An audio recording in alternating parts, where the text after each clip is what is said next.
We're pleased to welcome now Congressman Michael Guest. He represents Mississippi's 3rd Congressional District. Congressman, good to see you again, sir. Gerard, great to talk to you. Enjoyed getting to spend time with you this weekend and yesterday, and hope you had safe travels home last night. Yes, sir, we did, and I just want to extend gratitude to you for taking the time to give us your personal guided tour of the beautiful, magnificent United States Capitol. I've been bragging about you, man, because I learned a lot of stuff I don't think the average American knows about. I shared a little bit of that yesterday, conducted an interview on the show, Dave Hughes filling in, and passed on some of the facts, some of the history of that wonderful building, and just feel privileged to accompany you on that great tour. Your knowledge of all that history and all those details, Congressman, was impressive, I got to tell you. Well, look, it was an honor for me to get to take you and your wife and several others on the House floor yesterday. We got to go in the rotunda, stand there where President Trump was sworn in as the stage was still set up. And so, Special moment, special time, particularly right now in our country. There's a great deal of excitement as we kind of turn the chapter from what the last 4 years I believe has been one of the most inept, most destructive years, at least in recent American history, to a new chapter of hope, led by common sense and conservative policies under Donald Trump. And so you were here, you got to experience the excitement as people came from across the country to celebrate with Donald Trump what we all know is going to be an amazing 4 years under his leadership. Yeah, absolutely, no doubt. He wasted no time in putting pen to paper on a number of actions, and we were just talking about it on the program earlier. A lot of this stuff, Congressman, is just common sense. For example, directing our military to focus on their core mission of deterring war and defeating our enemies. Should they attack and should they come after this country? That's just common sense that we're going to prioritize that over what he called radical political experiments and social justice training and so forth. You're exactly right. I mean, whether those executive orders were doing away with DEI, which is something that was a long time coming, identifying the common sense approach. There are just two genders, male and female. His executive orders securing the border, doing away with the CB1 app, which had been abused, reinstating Remain in Mexico, offering support for military to help with the processing of illegal aliens very quickly out of the country, to some of the energy policies that he put in place by executive order. Again, you're right. Those are common sense things. Those are supported by, I would say, 80 to 90% of all Americans. And it's something that we had to get a Republican conservative president in office to be able to accomplish. And so I'm excited about what Trump has done. It is now Congress's job to come in to support President Trump, carry out his agenda, and where possible to try to codify, put into law the things that President Trump has executed by executive order. Because 4 years, what we don't want is for President Trump's executive orders to be undone by his predecessor. And so if we as Republicans could put into law what President Trump has put in by executive order, it is much more likely to remain the law of the land for a substantial period of time. It's one thing that occurred to me, Congressman, when I was taking in the speech there was, to some of this, it's kind of shameful that we even it's sad that our president has to stand before the nation and say, okay, starting today, we're putting America at the top of the pecking order with respect to our policy and our lawmaking and just our treatment of people. It's sad that we got to that point. Yeah, you're exactly right. Under the Biden administration, we had an administration that seemed to put America last, that they weren't concerned about securing the border. They were willing to spend tens of billions of dollars transporting illegal aliens in care, housing, feeding, providing medical care, allowing illegal aliens to commit crimes against American citizens. They weakened our military. by the woke policies that you are referring to. Now, they made the cost of energy more expensive by preventing drilling, by requiring people to rely more upon things such as solar and wind energy, which is far more expensive to produce. Yeah. And so you're exactly right. We have the progressive movement over the last 4 years did their best to destroy this country, but now with Republicans back in charge, with conservatives leading the government, you're going to see a fundamental change, and a change that I hope all Americans are excited about. Yeah, absolutely. So something that's just recently happened in the House there, went over to the Senate, and now it looks like President Trump will sign. That's the Lincoln-Riley Act. Tell the audience what that does. The Lincoln-Riley Act was a bill that says that if illegal aliens are in the country and they commit a property offense, that those individuals must be held for custody once their sentence is completed, or they're not allowed to make bond, so that they can be quickly deported out of the country. That was named after Lincoln-Riley, a 22-year-old nursing student in Georgia who was killed by an illegal immigrant, an illegal immigrant that was not in the country illegally, but while in the country had committed a property offense, was then allowed to bond out, and then she was assaulted and murdered there in Georgia. And so that could have been prevented. It could have been prevented first by not allowing this individual in the country, and the second point that could have been prevented was once this individual violated our law, committed a crime, so they're already here illegally, then they violate the law a second time. There are jurisdictions that allow those individuals to go free. And so we put in place the Lincoln-Riley Act. That was the first passed piece of legislation in the House. It went to the Senate. It's been amended to the Senate. It will come back to the House later this week. The House will vote on the Senate version, and then we will send it to the President's desk. So the very first piece of legislation the President will have the ability to sign will be a bill that will make our community safer and continue with this tough immigration policy that the President is going to be moving forward with. Again, just common sense, but you had colleagues there in the United States House of Representatives on the Democrat side of the aisle that voted against this legislation. You know, you're exactly right. You know, we tried to pass this last Congress. We were actually able to get it out of the House. Chuck Schumer refused to bring it up for a vote in the Senate. The Democrats were unable to block it this Congress since they don't control the Senate. But there were more Democrats who voted against the legislation than voted in favor of it. And so you still have the large majority of the Democratic wing, particularly of the House, who are not concerned about securing the borders, are not concerned about the safety of American citizens, and many of those people, again, more than not did support it, were in opposition of the legislation. And so it seems mind-boggling that we have so many people in Washington, D.C. who are not concerned with putting Americans first. Sounds to me like they're still committed to the America Last agenda that the former president discharged for 4 years. Well, and you're right, and we saw that agenda was overwhelmingly rejected by the American public. Yes. For Donald Trump to have a mandate by winning all the states that he did, having such a majority of victory in the Electoral College, for the American people to allow the Republicans to maintain the House and also give us the United States Senate.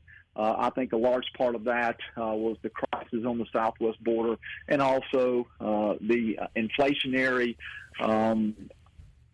spending policies of the prior administration and the woke social programs that this previous administration had put in place. The American people are tired of it. You're right. They're tired of the American last policy. They want to put America first. Yeah. I mean, the president indicated in his speech, we're going to forge ahead with a colorblind, merit-based society.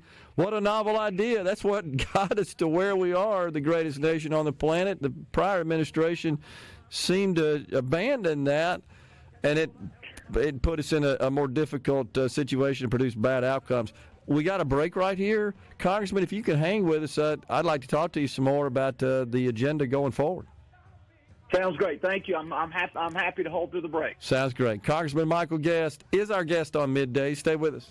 We've got Congressman Michael Guest on the line, direct from Washington, D.C. So, Congressman, I also wanted to thank you publicly here for allowing Julie and I and our friends to hang out in your office after you graciously provided a tour to us. I know you had to tend to business. Your staff was fantastic. They were so gracious and so respectful, so nice. And, you know, I had to go meet with Senator Blackburn. I was invited to a meeting. That was yesterday afternoon. And one of your staffers was kind enough to escort me all the way over to the Dirksen building and then actually came to get me when the meeting was completed and escorted me back. Fantastic. You represent Mississippi well. But more importantly, your staff does, sir. And I know you're proud of that as well. We're grateful to them. I wanted to share with you, in meeting with Senator Blackburn, we got about 20 minutes with her and a couple of her staffers. You know, I impressed upon her. Something I've talked to you about is we got to get these tax cuts extended, that we in the business world, until we have clarity on something like this, we don't know how it's going to affect our bottom line. We tend to freeze up and not make investments, not hire people, not expand, not announce plans.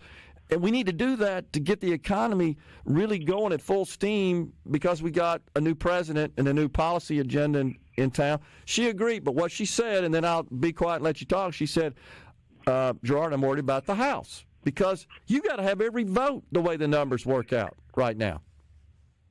You know, you're exactly right. You know, what we hope to do and what we will accomplish at some point this year is through the budget reconciliation process. So we're going to do a couple things. One, we're going to make sure that President Trump has the manpower, has the financial resources that he needs to secure the border, and then to make sure he has the money he needs then to begin the process of deporting back to their country of origin those people who have entered the country illegally, their asylum claims have been denied, and there are lawful orders of removal.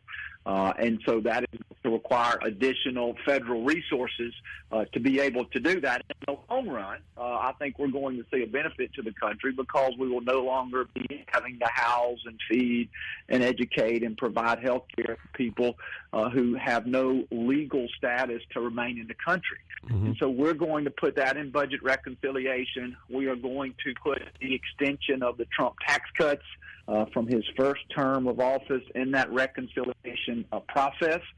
There's also the potential there may be additional tax cuts that would be included. We know that the president on the campaign trail had talked about things such as no tax on tips, no tax on Social Security, no tax on overtime. And so while I don't know exactly what tax policy will be in there, in addition to the extension, I think you're going to see some additional tax relief to the working American people. And the final thing I think the president really wants to make sure that he is doing is that he is plussing up military spending. When you do that through the regular appropriations process, because of the filibuster in the Senate, it generally requires bipartisanship. And every time that Republicans seek to raise defense spending, Democrats are going to seek to raise spending on social programs. And so by using the budget reconciliation process, we can break that tie of defense being linked to social programs. And so that's going to be the lift of Congress. You've heard talk before about whether we do a one-bill reconciliation process or a two-bill reconciliation process. That's going to be a call made by the president at this point. He seems to have settled on a single bill, which means we will have to put all of those policies in a single piece of legislation. And then on the House of Representatives, right now, we cannot lose a single vote. Our majority, which was a 4-vote party, has shrunk even at this point with Matt Gaetz not being seated this Congress. We went from a 4 to a 3. Mike Waltz, who is from the state of Florida, resigned on Monday to be President Trump's national security advisor. And then Elise Stefanik will be resigning from the House once she is confirmed to be the ambassador to the UN. So it requires unanimous agreement within the Republican Party, assuming that we will get no Democrats, to be able to get legislation across the finish line. And so that's the challenge that leadership will have going into this Congress. But we all want to deliver for the American people. We all want to make sure that we're pushing forward with President Trump's agenda. And so he will be the coach calling the plays, and then the Republican Congress will be responsible for executing that. And so while that is a difficult process, it is something that we are all committed to, and something that we're very optimistic that we will be able to deliver for the American people. Yeah, and I think you're right. The way you described it is consistent with the senator's take on it as well. But let's talk objectively, I think, about how difficult this is. And what I mean by that is you can't lose a vote in the House to pass legislation, assuming all Republicans support a given measure and no Democrats do. And then you get to the Senate, and you got the challenge of passing legislation that meets the requirements in accordance with the Senate parliamentarian to pass on a simple majority through the reconciliation process. You're well aware you start inserting lots of budgetary provisions in the measure, and they get the calculator out. They may come back and say, no, that doesn't meet it. You got to come back with something different. I'm just nervous about that dragging on. And you're go ahead. Yeah. Well, and you're exactly right. You know, when you talk about the reconciliation process, there's a procedure in the Senate, which I know you know well, which is called the Byrd Rule, which basically means the parliamentarian, if there's an objection made, can look at what is trying to be passed through the reconciliation process and determine if it is more policy-based or if it is more budgetary-based. Because budget reconciliation, again, is just supposed to be used for spending, revenues, tax increases, or in our cases, decreases in taxes, and trying to insert legislation that deals more with policy-related issues. In the Senate, the parliamentarian could rule and pull some of things out. And so you're right, when we're crafting this, we've got to craft it in a way in the House that we can get unanimous support, that we can meet the expectations of the American people, but also make sure that we can do it in a manner where once the legislation gets to the Senate, that the Senate parliamentarian is not pulling out very important pieces of the bill, saying that it does not qualify under the Byrd Rule. And so that is going to be a difficult process, but I'm, again, confident that we're going to have the ability to get that done and to deliver. Okay. Well, I like your optimism, and I shall remain thusly. But I think we have to be honest about the concerns. It's not an easy lift, and the Speaker has said as much. Yeah, that's right. You know, while we do have both houses of Congress and the White House, we have a very narrow majority. Again, we will have a one-seat majority once Elise Stefanik is appointed to be the ambassador to the United Nations. Now, we will backfill those seats at some point through special elections, but there may be any given day where if there are members who are absent for some reason, maybe they have funerals or sick relatives or weddings or something like that to attend, if there are 2 or 3 or, say, 4 Republican absences and no absences on the side of the Democrats, they would actually be able to control the floor of the House of Representatives on any given day. That is how narrow the majority is. And so we've got to do a good job through our whip operation, through Tom Emmer, making sure that we know what members are present, which members may have personal conflicts that would require them to be gone for a day or so, as we're trying to make sure that we have the votes to pass legislation out of the House. And you're right, it's not going to be an easy lift, but right now we are very dedicated and committed to doing that. And what makes it easier too, Gerard, is that, you know, knowing that this is, we are executing on the agenda of Trump. And at this point, we have the Republican Party. We are excited about what he is wanting to accomplish, and we're not wanting to be an impediment to carry out the promises that he made to the American people. Yeah, absolutely. I caught an interview last night with the Speaker and some of the various committee leaders as well, Jim Jordan, et cetera, and Comer. And they're resolute. There's no doubt about that. And they reiterated that point. This is what the American people voted for the president to get done, what they voted for him for. We're out of time, but we certainly do appreciate, as always, Congressman Michael Guest for joining us. You stay safe, my friend. We'll talk to you soon. Yeah, thanks, Gerard. I appreciate you. You bet. We're coming right back in the Element Wealth studio.